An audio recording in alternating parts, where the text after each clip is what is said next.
paper, this one's actually quite a decent looking pay-per-view. But was it any good?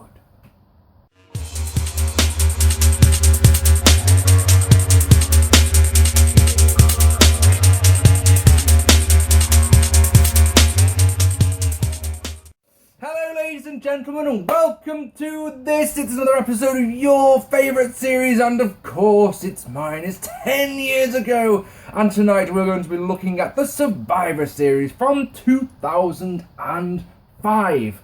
Oh yes, it is in fact November the 27th, 2005, and we are live at the Lewis Arena in Detroit, Michigan. 15,000 fans on fan. Those lucky motherfuckers saw, guys, seriously, a seriously long-ass dark match as Hoovertoon beat Simon Dean, and get this, yeah, 4 minutes long. Fuck me, that is a fucking long-ass dark match. Bloody hell, fire. Buyrate for this one. We haven't talked about Buyrates for a while, have we? Something I seem to forget on most episodes 10 years ago nowadays. Buyrate for this one, approximately 400,000 buys. That's up from the 325,000 buys from last year's Survivor Series. Styles, Coach and King on commentary for Raw, and of course it's Michael Cole and Taz for Smackdown. Shall we get on with it? Oh yes. So in the opening contest, it's Booker T defeating Chris Benoit in a good match. Booker T won the United States Championship a few weeks ago. This match is best one. Wow, that's a stupid thing to say. It's match one of a best of 7. You can see where I get confused. It's match one of a best of 7 series because they went to a double pinfall. These two did a couple of weeks ago or last week on Smackdown. Now I'm pretty certain that a double pinfall results in a draw, which means that Booker T should retain, should he not? But Teddy Long makes it a best of 7 series because of reasons. How's that one sound? Match is very technical. It's a slow, methodical pace in the early goings. Booker works the back with a side slam and abdominal stretch, and Taz starts to waffle on about Booker, giving us all sorts of random things about Booker, to the point where he's sat there going, what the fuck are you talking about, Taz? To the point where Cole says, what are you on about, Taz? And Taz retorts with, I don't know. Award-winning commentary there from Taz. Well done there. As he's a nasty ass heel, Booker locks on a chin lock. It does the trick. It gets the fans soundly behind Benoit, helps him to hit 2 Germans, but Booker breaks on a third, hits a spin kick. Benoit wants a sharpshooter, but it's countered into a cradle for 2. He gets the Germans, heads up top, but Charmel distracts. Booker goes up top with his headbutt off, diving headbutt misses, and Booker gets the 3 with an Oklahoma roll, complete with damn dirty heely feet on the ropes. Check this one, at 14 minutes and 39 seconds. The match was slow, but in the context that's slow, that's okay, because if you're doing a best of 7, it's obviously going to go to a 7th match, so you don't want to sort of blow your load straight away in the opening contest, shall we say. That's not the best way of putting it, shall we? And Cole goes absolutely nuts about Charmel's interference in this one after this. My thing is, it's weird because I like a long match, and if it's slow and technical, it doesn't seem to bother me. But this one, it felt 4 minutes too long. Give it 10 minutes, and I think I would have been absolutely perfect. But you know, it's all right. It's decent. It's 2.5 stars. In the back, Bischoff is talking to Vince McMahon. McMahon wishes him luck with his match with Teddy Long tonight. Yep, we've got that to look forward to. Bischoff versus Long on a pay-per-view. Yeah! Bischoff says he will win tonight, the Team Raw will win tonight, and just like how Vince screwed Brett at Survivor Series 1997, he will screw Cena tonight. You screwed Cena, you screwed Cena, you screwed Cena will ring out. Cena appears, makes a gay joke about you want to screw Cena, well that's not my thing, and all that jazz, and then fucks off. Vince, oh my god, this moment, this I swear to god, this moment either knocks off a whole star off this pay-per-view or sets the WWE back at least 4 years. I promise you, this is word for word what Vince says. Cena sticks his hand out, and Vince slaps the hands with Cena and does a complicated handshake and says, I promise, swear to God this is what he says, what's up, my nigger? Vince McMahon, folks. Now, the saving grace to this stunning moment that makes me... I'm eating something. Me and my missus are eating something at the time. Both drop our forks in unison as a, what the fuck was that? Sort of thing. This saving grace here, folks, is that Booker T appears and gives us the tell me he didn't just say that. Because that's the whole audience, surely, are thinking. This was horrible in every way, shape, and form. There was nothing wrong with the Bischoff and Vince interplay. Nothing wrong at all. But after... Next. Trish Stratus defeated Melina in a mere match to retain the Women's Championship. Melina kidnapped Trish and challenged her to a match. Why not just ask, is what I've got written on my notes here. Dear me. Trish starts with hot punches and a dive on top onto Melina and Nitro and Mercury. Quite rightly as well, because, you know, I hate it when there's a grudge match. You know, you kidnapped me, so I'm going to do technical wrestling to you. It shouldn't ever be like that. You kidnapped me, I'm going to fucking straight up murder your ass. So something like hot, really, I'm going to fucking batter you, and then spotting that, you know, Mercury and Nitro on the outside, the co-conspirators, I'm going to dive onto you with my boobs. Sort of thing. Yeah, shouldn't be. I'm going to put a wrist lock on you. You know, sort of thing. Fuck that. Stupid. Makes no sense. Anyway, it's all Trish until Melina rakes the eyes. She and Mickey brawl on the outside. Nitro and Mercury want the snapshot, but the ref sees them, gets rid of them, and you're out of here! Kind of moment. Back and forth action that the crowd are really into, even if it's sloppy in places. Mickey helps Trish at one point and allows Trish to hit a piss poor looking bulldog, which gets the win at 6:31. Nothing special, it's alright, it's a star and a half, it's maybe 2 stars if you're feeling particularly nice, because it is sloppy in places and that finish is not nice. Okay, next up, match of the night, is Triple H defeating Ric Flair in a good last man standing match. This is a rematch from Taboo Tuesday, and that's pretty much all you need to know. So, Hunter attacks Nate on the entrance to kick things off. He batters Flair, not even letting Flair take his big-ass robe off or his Intercontinental Championship belt. So the first like 2 or 3 minutes of this are Flair just getting beat in his robe with the belt around his waist. He puts Flair in the ring and lays some punches in, and then gets a chair. This allows Flair to not only take his robe and belt off, but to retrieve a kendo stick, which he uses. We brawl into the fans, we brawl at ringside, where Flair gets suplexed. Ref gets up to 7. Hunter suplexes Flair back into the ring and drops an elbow that then throws Nate to the outside, ramming Flair's head into the ring post. Now, I need to point out at this point, Flair had been walking around the match for at least a minute at this point with his blade here, like this. You can see the way he's moving around, everything is like that. So he's clearly got his blade out, he's waiting for the right moment, and of course, he does a mammoth blade job. Blood fucking everywhere. And then Hunter, because he's an evil motherfucker, gets a screwdriver out and rams it into the cut. Because he can, sort of thing. Coach is awesome at this point, by the way. He says, you can't have a conscience if you want to win a last man standing match. That is brilliant. Just need to point that out. Hunter uses a screwdriver again and again and then drops a knee on the cut. He spets up the Spanish announce table, but Flair whips Hunter into the steps. It's only a blip though as Flair walks into the quad-ripping spinebuster of Doom on the fucking outside. God damn it. What a bastard.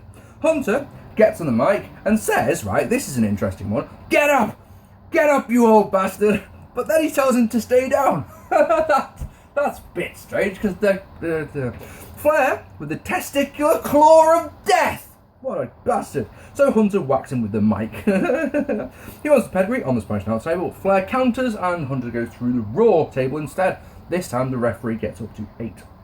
In the ring, Hunter uses the knee, surprisingly. I know, I was amazed. And then gets a chair, wants a pedigree on it. But Flair goes low, obviously. Gets the chair, and then uses it, and then bites Triple H because he can. He then posts Hunter, it's on the inside so he doesn't have to blade. Saying that, he then does it another 3 times, so you should expect to see some sort of blood a la Jeff Jarrett. Flair drops a knee on Hunter's left leg, then bites it. He wants a figure 4, but twice Hunter counters, the second time knocking Flair to the outside.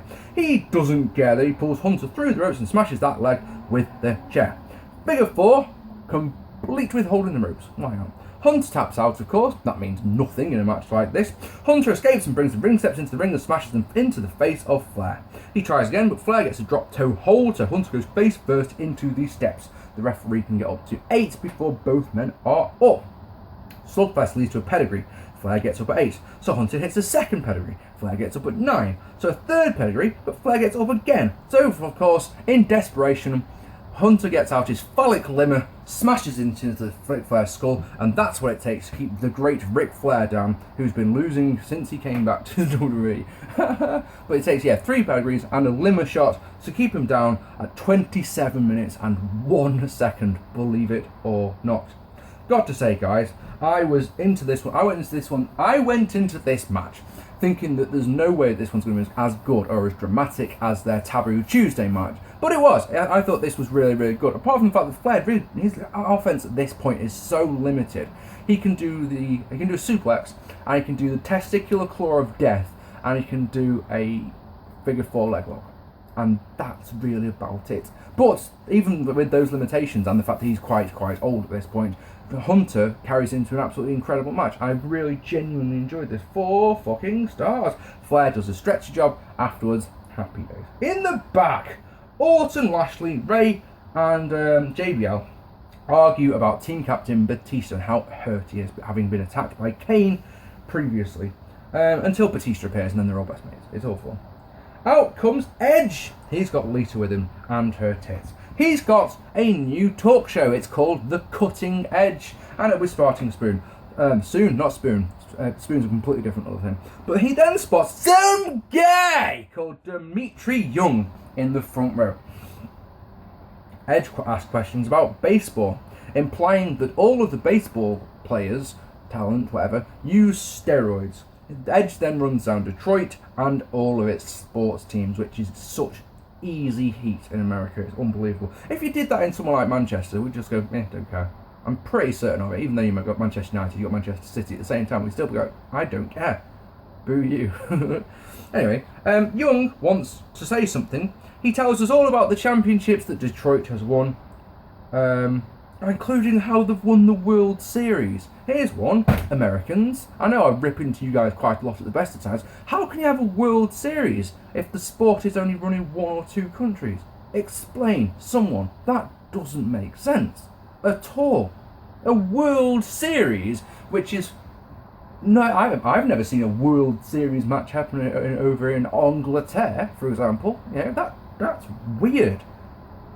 That's weird. That's like, one of the things I've always said about wrestling companies having world championships. It's got to be defended worldwide. If you only defend it in England, have a British championship, for example. If you only defend it in one bloody town, hey, we run in Southampton, let's say for argument's sake, no offence to any companies that run in Southampton, so having a Southampton City champion makes sense, or having a British champion could work, but having a world title, no. So how can you have a fucking World Series? Never mind.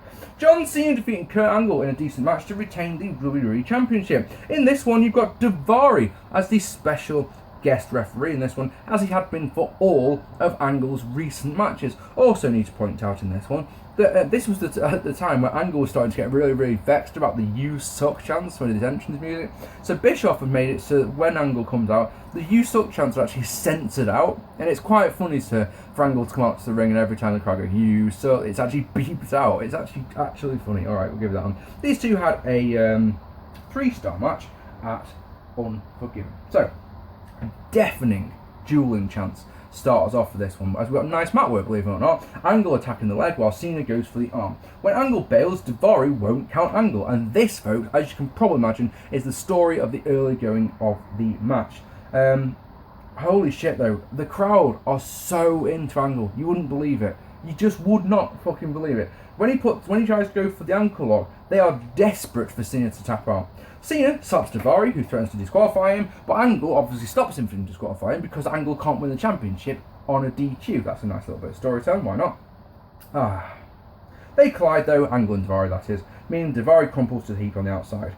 Angle takes control with a belly-to-belly suplex on the outside, then gets 2 from a second ref who comes out. Angle controls with press suplexes and a chin lock that gets an absolutely huge "Let's go" Angle chant. There's no let's go Cena. It's, yeah, I've got this chin lock on. I've got a chin lock on. Let's go Angle. So I am doing. Look, got it on. Hey. Cena, though, doesn't bother selling anything at all when he gets his big comeback with the 5 moves of doom. But in a clever touch, Angle plants the second referee so that he can go low. Angle's song gets 2 off the third referee because why wouldn't it? You know, it's one of those. It's only my finishing move. They go up top where Angle gets a superplex, which again gets 2. Angle, wait for it, is a second one in one fucking bin. Angle goes up top where the big deep breath, folks. Unbreaking moonsault of doom! Misses, obviously, because why wouldn't it? FU is countered by Angle by grabbing the third referee and taking him out. Angle goes and wakes up Daivari, but here comes Charles Robinson as Cena DDTs Daivari off camera. We don't get to see it, it's just the commentators tell us it's happened. And then an FU out of nowhere gets the win at 13:57. Didn't like the finish, didn't like a Smackdown referee being the guy who did it. And I don't know, I would have had it so that if it had been me personally, I would have hit the FU and then used Daivari's hand over the edge 98. That would have worked perfectly for me, but that's just me. Overbooked to hell, and of course Cena's lack of selling was annoying, but the Angle was perfect in this match. Angle was absolutely spot on, and holy shit, the crowd were fucking rabid for this match, which of course is something that I always absolutely love. Not as good as the Unforgiven. I'm going to give it the same rating, but if you want to watch, if you had to pick one, but go for the Unforgiven one. 3 stars, right? Oh my fucking god. Teddy Long defeating Eric Bischoff in an awful match. Long has Carlton Palmer with him. Who remembers that guy? Because I only just... He's the guy who brought the minis division in, isn't he? Isn't he? This match is bollocks, as you can probably mention, from 2 non-workers. But it's actually... This is offensive, in my opinion. Crowd enjoy it so much that they chant boring at it. And then it's like, it's hovering on the dud thing, and then Boogeyman comes out for his pay-per-view debut and attacks Bischoff, meaning that Long can cover and get the win. Get this right, and this is when the other reason it goes into minus figures. 5:25. They gave this one 5.5 minutes, and then entrances on top on pay-per-view. Why would anyone buy this show to see that match? Who cares about the fact that Bischoff and Long don't like each other? Who gives a fuck? I don't. How's that sound? And in our main event, Team Smackdown, which is Batista, team captain obviously, JBL, Bobby Lashley, Rey Mysterio and Randy Orton, defeating Team Raw, which is Shawn Michaels, Carlito, Big Slow, Kane and Chris Masters in a traditional Survivor Series match. 5-on-5 traditional Survivor Series match at that. I'm always a... they did this 5-on-5 for the first couple of Survivor Series, and then they did it 4-on-4, and I think 4-on-4 is better. Personally, I think 5-on-5 has a tendency to be too long, but we'll see. So this match has come about because Bischoff cancelled the Smackdown match on the Raw Homecoming that we talked about on the Taboo Tuesday bit, and then of course at Taboo Tuesday, Smackdown beat Raw on Raw's show. So Bischoff made this match. Happy fucking days. So we'll go through eliminations because there's not really much story in this one, right? So Lashley looks quite impressive in the early goings. He does the power stuff and the Raw guys bump like crazy for him. Check this one out from Cole, who was on form as always. What a belly-to-belly throw by Lashley, the former Army soldier. Well done, Cole. Fucking brilliant. On form as always. Lashley hits the Dominator on Carlito, but then in a great little moment, you've got Kane on the outside. And you've got Lashley going for the Dominator on Shawn Michaels, and Kane just grabs Lashley by the throat and chokes him. Shawn Michaels gets the cover and the pin. That's 7. We've got the Dooms. We've got an ambulance. Or is it?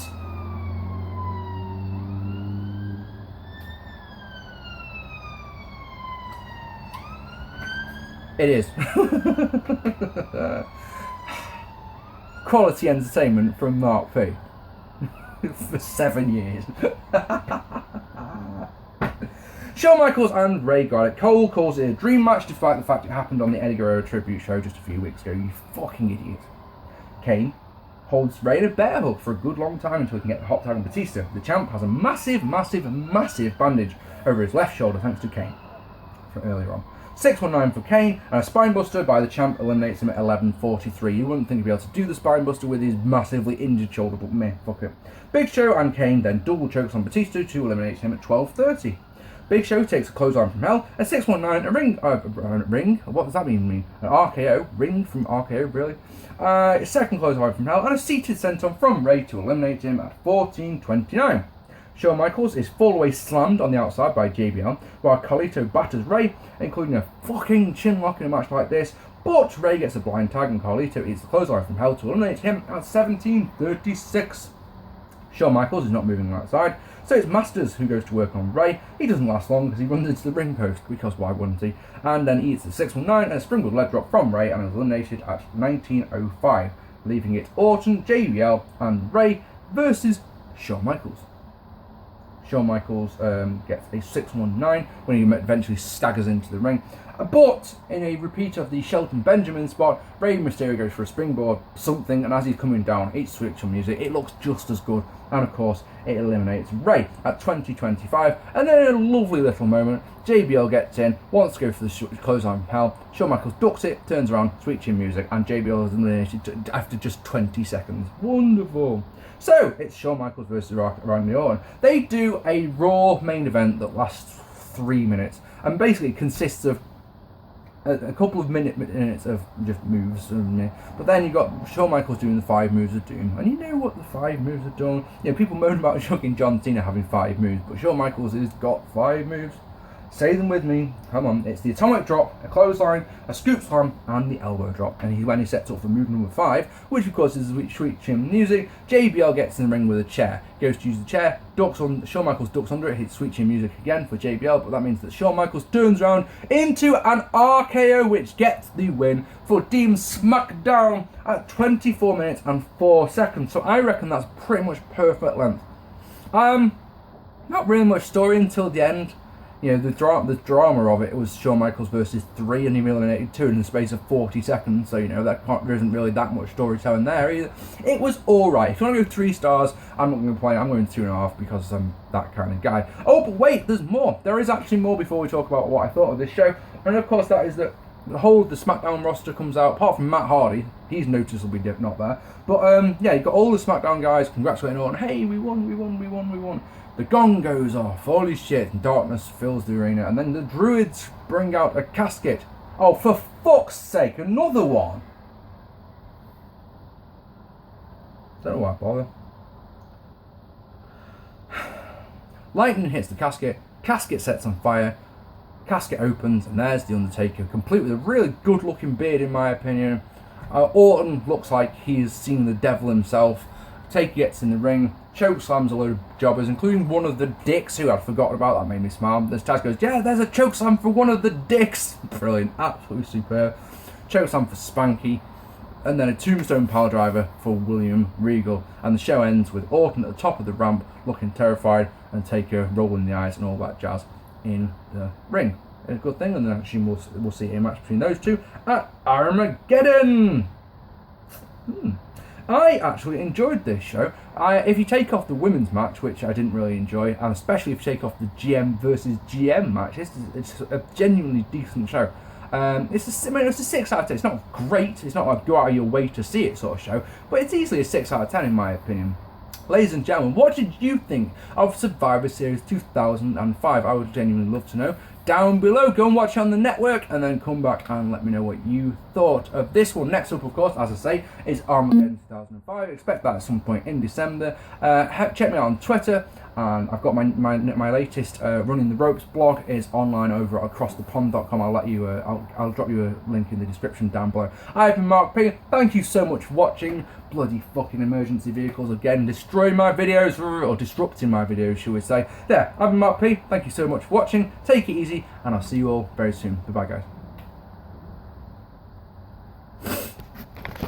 And shit.